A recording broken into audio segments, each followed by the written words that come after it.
Baik, kita lanjutkan ke pembahasan subbab 2.6 yaitu gerak jatuh bebas.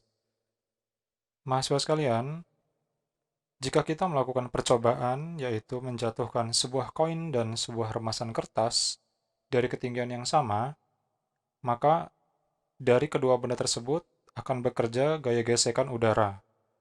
Jika efek gesekan udara tersebut diabaikan, maka kedua benda tersebut akan memiliki gerak yang sama dan mencapai lantai secara bersamaan. Dalam kasus yang ideal, di mana gesekan udara tidak ada, gerak tersebut disebut gerak jatuh bebas.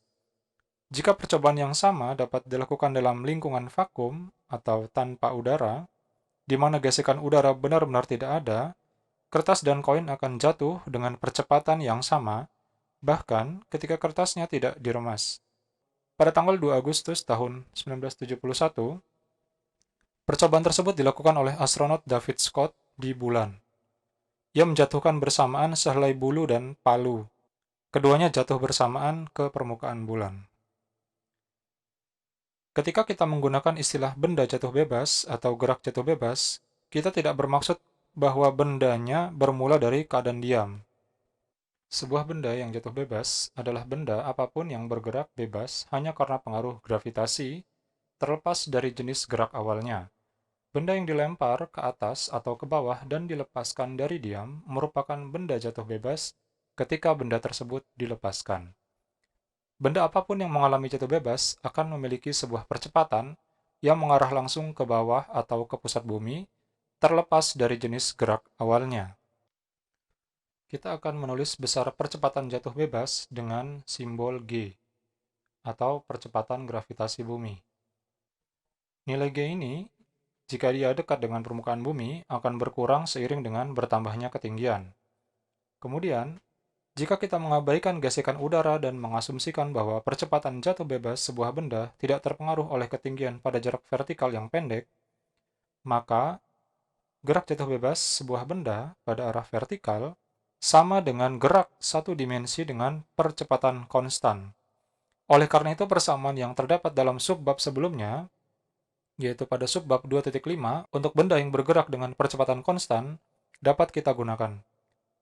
Satu-satunya perubahan yang perlu kita lakukan untuk membuat persamaan tersebut sesuai untuk gerak jatuh bebas adalah dengan mengingat bahwa gerak jatuh bebas terjadi dalam arah vertikal dan percepatannya mengarah ke bawah atau ke pusat bumi dengan besar 9,8 meter per sekon kuadrat.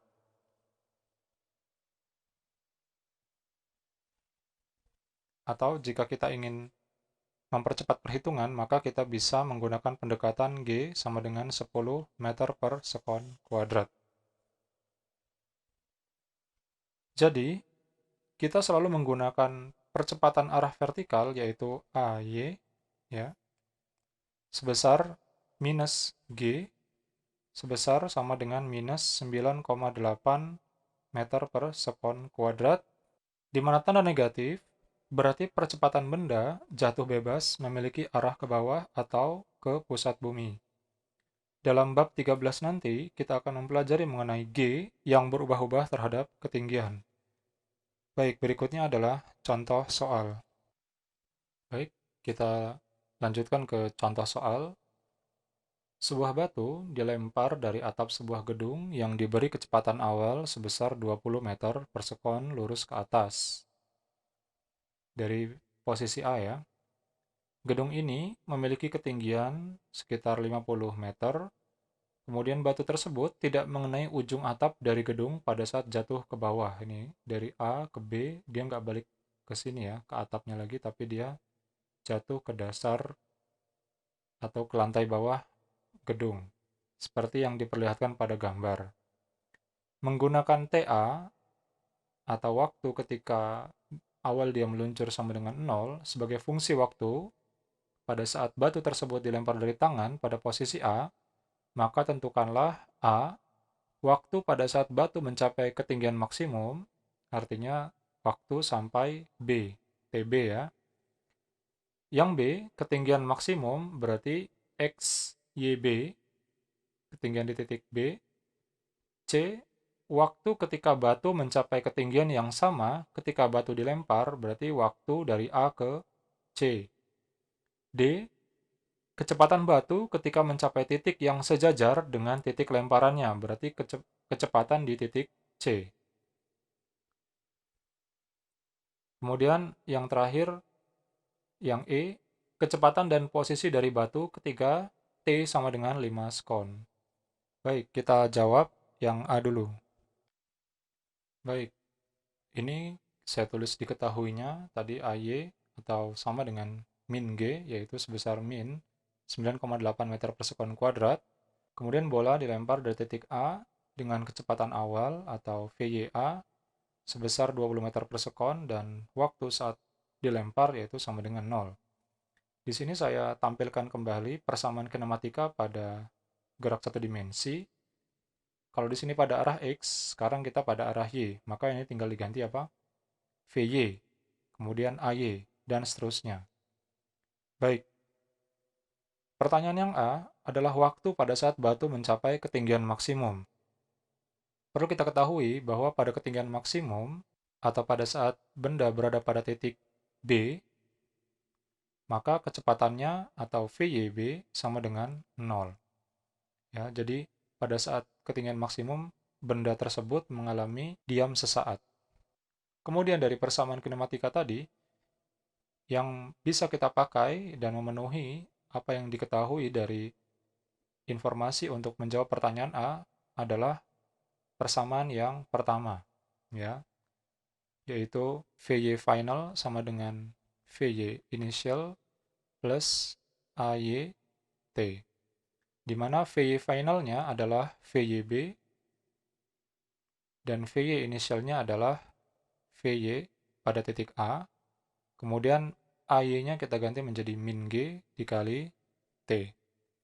Berikutnya, ketika sampai di titik B tadi sudah kita bahas sama dengan 0 kecepatannya, kemudian pada titik A, ini kita tulis 20 meter per sekon ya, di sini. Kemudian min 9,8 meter per sekon kuadrat dikali T. Kemudian dengan aljabar sederhana 9,8 T sama dengan 20, sehingga di sini T sama dengan 20 dibagi 9,8, sekitar 2,04 sekon.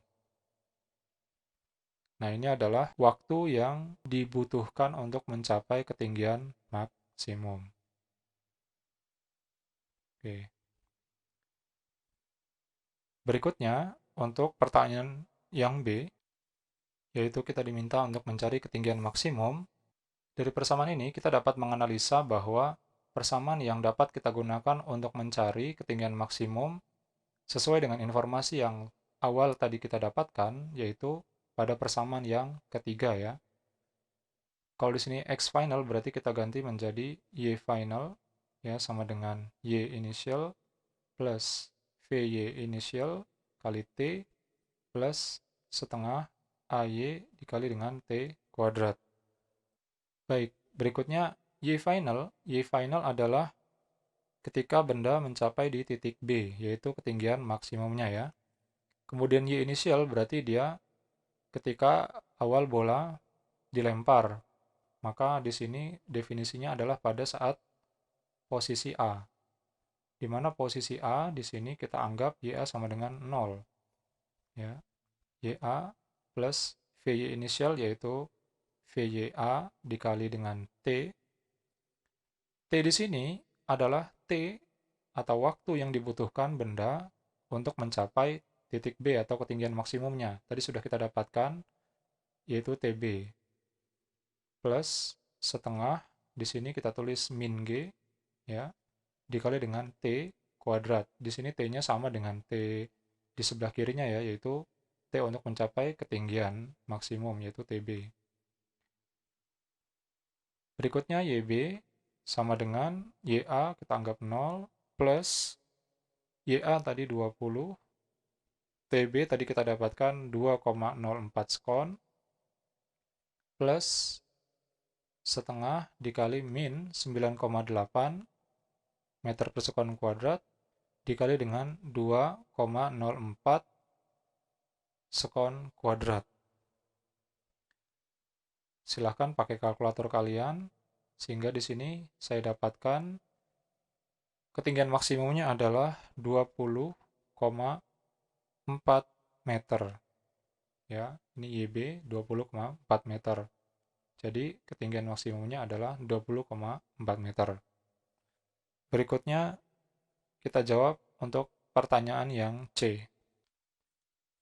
Waktu ketika batu mencapai ketinggian yang sama ketika batu dilempar. Maksudnya adalah waktu ketika benda dari titik A ke titik C. Kita lihat di sini bahwa titik A ke titik C memiliki bentuk yang simetris ya lintasannya ya. Sehingga waktu yang dibutuhkan batu untuk menempuh jarak dari titik A ke C adalah 2 kali dari waktu yang dibutuhkannya untuk mencapai jarak dari titik A ke B. Ya.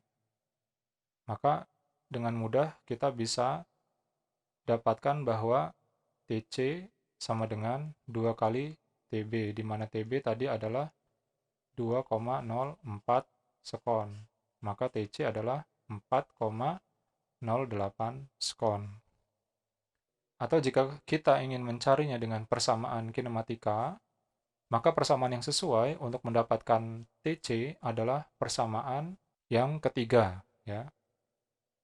Baik, untuk persamaan yang ketiga yaitu X final sama dengan X initial plus Vx initial dikali T ditambah setengah AX dikali T kuadrat, maka di sini harus kita konversi menjadi Y final sama dengan Y initial plus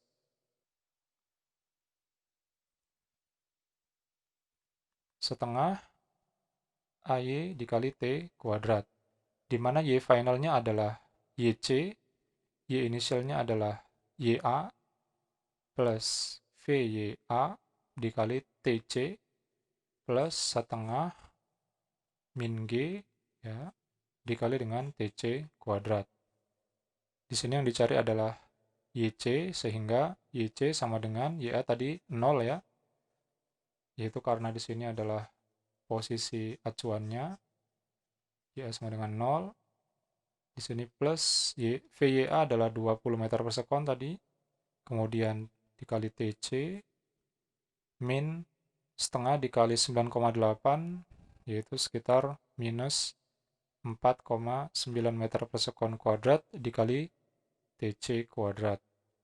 Nah, di sini perhatikan bahwa ketika bola dilempar dari A ke C, ya, maka kita anggap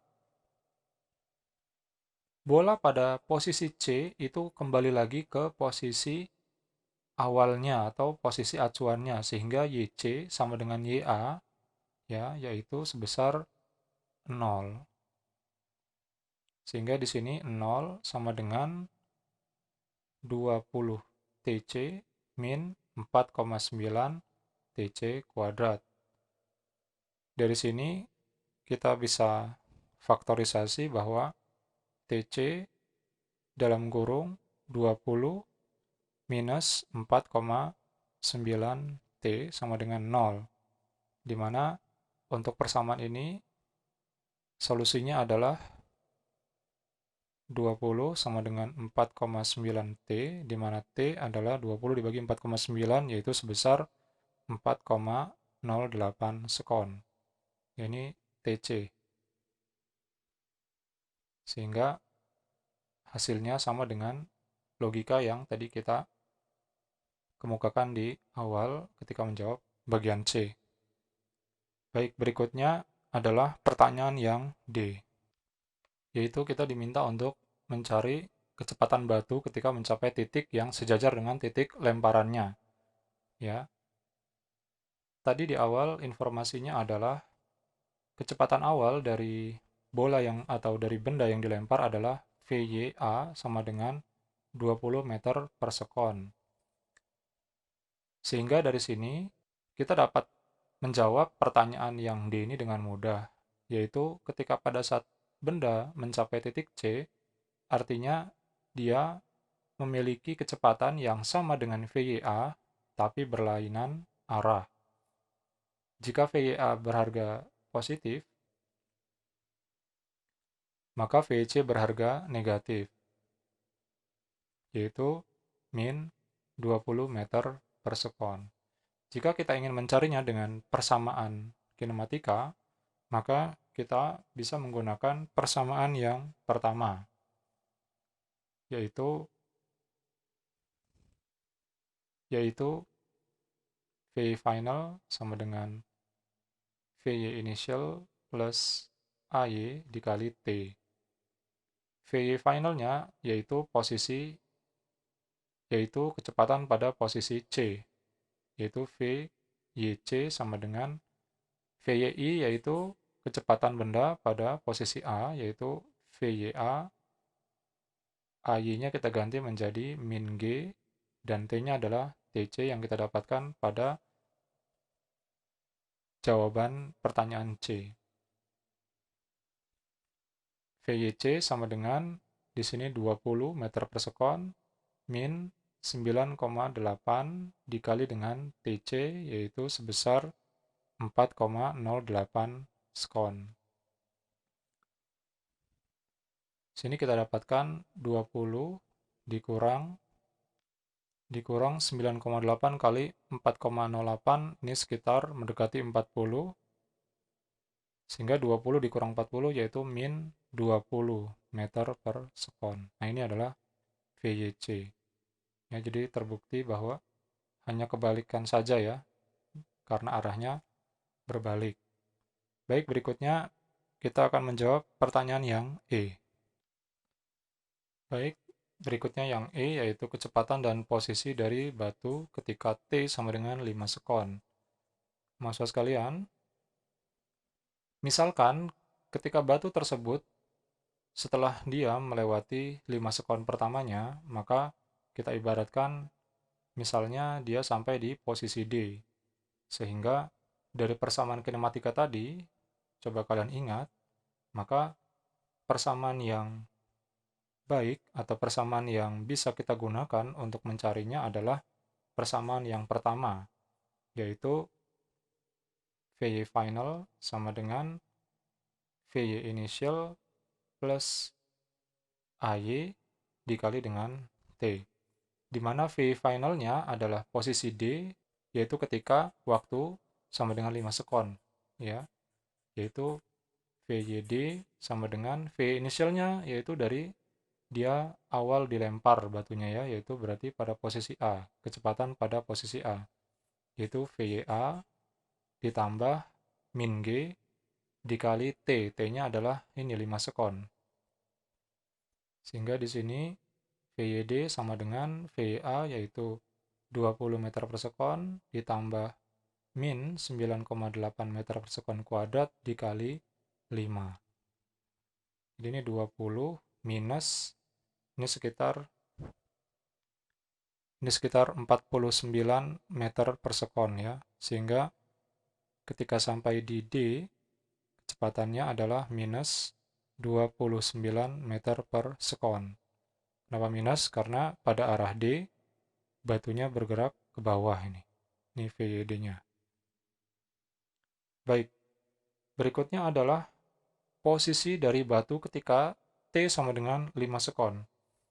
Untuk mencari posisinya, coba diingat, maka persamaan yang cocok adalah dengan mencarinya dengan persamaan posisi ya, yaitu Y final sama dengan Y initial ditambah VY initial dikali T ditambah setengah AY dikali dengan T kuadrat, di mana Y finalnya adalah Y atau posisi D, Y initialnya adalah, nah di sini kita harus tentukan,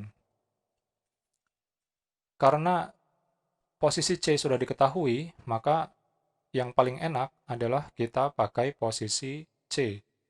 Maka di sini kita tulis YC plus VYI-nya adalah ya VYC, berarti VYC tadi sudah kita ketahui ya. Dan T-nya adalah, nah di sini perlu kita cermati bahwa ketika T sama dengan 5 sekon, tadi kita dapatkan bahwa TC sama dengan 4,08 sekon. Berarti T di sini adalah, ya, T di sini saya lingkari merah, maka T di sini adalah 5 dikurang 4,08 ya, 5 sekon dikurang 4,08 sekon, yaitu sekitar 0,92 sekon. Maka ini T-nya kita ganti menjadi 0,92 plus setengah min G ya, berarti min 9,8 meter per sekon kuadrat, dan di sini juga T-nya pakai yang 0,92 kuadrat. YD sama dengan YC tadi kita anggap 0 ya, karena sama dengan titik acuannya yaitu titik YA, plus VYC yaitu min 20 meter per sekon, kemudian dikali 0,92, kemudian min 4,9 dikali 0,92 kuadrat. Berikutnya, min 20 dikali 0,92 yaitu sekitar minus 18,4 dikurang, di sini min 4,9 dikali 0,92 kuadrat, maka ini sekitar 4,1. Sehingga jawabannya untuk YD adalah min 22,5 meter. Kenapa min? Karena di sini titik acuannya adalah YA sama dengan 0. Ya, berarti semua area yang di bawah ini adalah bertanda minus. Maka dari jawaban ini dapat kita simpulkan bahwa posisi D adalah minus 22,5 meter atau 22,5 meter di bawah titik acuannya. Baik, demikian untuk pembahasan contoh soal pada benda jatuh bebas.